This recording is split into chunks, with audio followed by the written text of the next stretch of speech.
身体健康啊，身体倍儿棒，笑到最后，的确挺爽啊，尤其是有几场戏，当着领导的面贴脸开打，还蛮爽的。害怕，好吓人呐！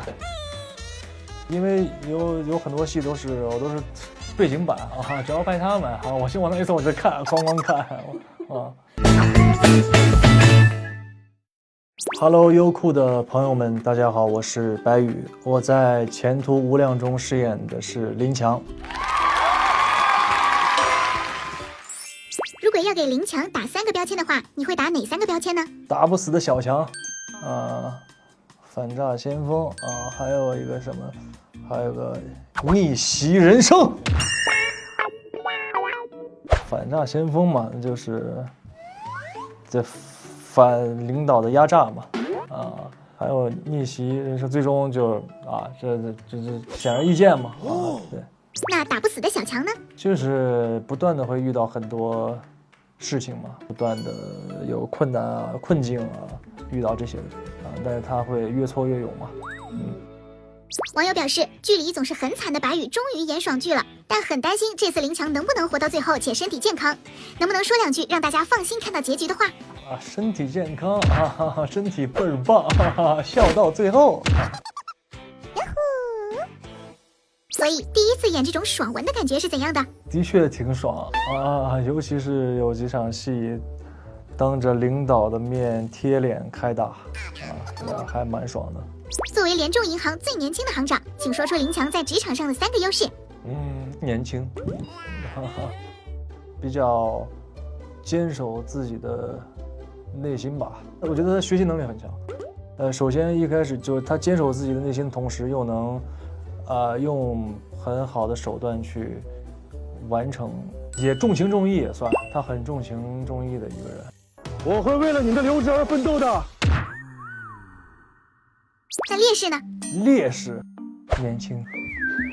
那就是那就是优势是年轻，劣势也是年轻啊。对尤其是面对这些老狐狸们，劣势也得说3个。3个劣势。好的，林行长觉得没什么劣势。没有劣势很多。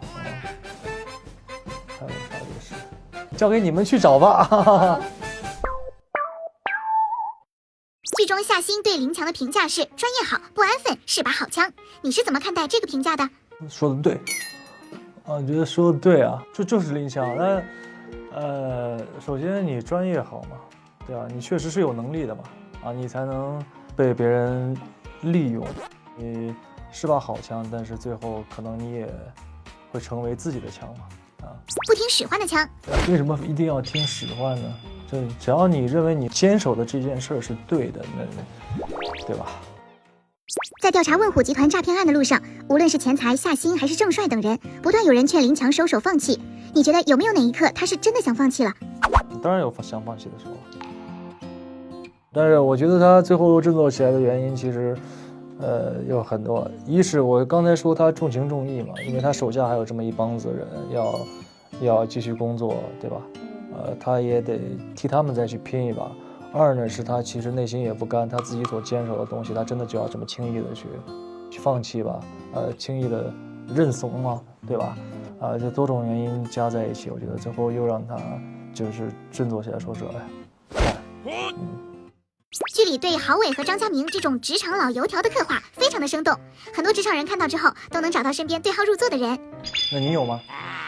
我的团队非常的和谐，没有哟。OK， 好。你怎么看待这种职场人呢？我觉得就是有他的原因嘛，是吧？佳明有他自己的原因，你可以不认同因为你没有经历过他所经历的东西你没有经历过他所经历的事情就是做好该做好的事情就好了呀。网友们看到我们的演员阵容，都说师弟们来银行团建了。你自己看到这个豪华阵容的第一反应是？害怕，好吓人呐！如果10分满分的话，给和各位大哥们对戏的压力程度打几分？10分。我从来没有这么大压力过，就是在对戏的情况下。以往别的戏吧，可能不是这种压力，不是也有压力，可能就是也遇到过很好的演员老前辈，可能就1个2个，这你往那儿站一排，一个会议室全都是，你这谁能扛了？那你是怎么克服这种压力的呢？其实我觉得这个还是根本的，就是一定要先做好自己该做的事情，就是你的功课一定要做扎实。再就是还有就是我说的嘛，你真的在认真的去、真诚的去做，其实他们也能感受到，他们感受到你的东西，他们其实也会帮助你去把这件事情做好。现场你跟哪位大哥交流的最多？我跟陈航和祝航的戏比较多，可能跟他俩算是相对来说交流的多一点吧。能不能说一点跟两人拍戏时印象最深的小事儿、小细节？小细节啊，那小细节就是志飞哥说可以加水词儿，但是这个水词儿不能是真的水，得有意思。就是说自己在说什么话的时候，我说那你们都是，反正因为都是老前辈们，他们交锋，那我说我就应和就完了。哎，我说了什么？志飞哥说，那你再想想。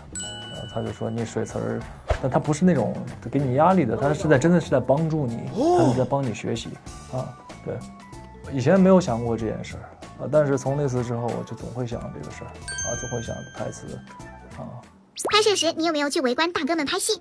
我当然有，就因为有很多戏我都是背景板只要拍他们我就往那一走我就看，哐哐看可能你不了解剧情或者不了解当时是一个处在什么样的状态的时候，可能你觉得他们的说词儿其实就是在说词儿，但是我了解剧情，我了解那些事情所以他们在聊的时候，我就能感觉到就是不一样不一样。